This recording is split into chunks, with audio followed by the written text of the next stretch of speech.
The thought of someone rising from the dead and saying, "All authority in heaven and on earth has been given to me."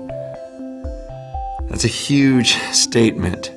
Go, therefore, and make disciples of all nations. So it starts with Jesus saying, "Follow me, I'll make you fishers of men." At the end, he says, "Now go and make disciples of all nations." This is what you were created for. A lot of people have memorized this passage, but are they doing it? Is it actually happening?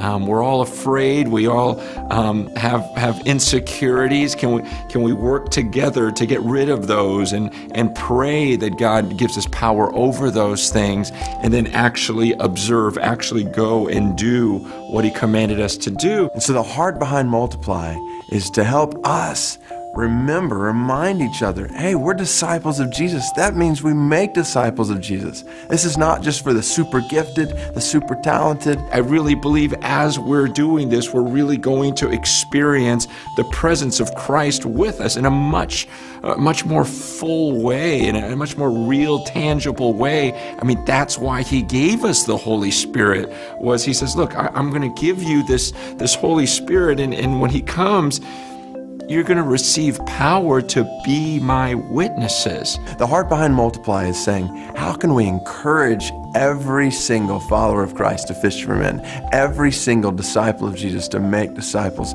of Jesus, and then along the way, equip one another, help give one another tools that can be helpful in the process of making disciples, so that you and I together can be a part of accomplishing the greatest mission on the planet, seeing disciples made in every single nation, among every single people group.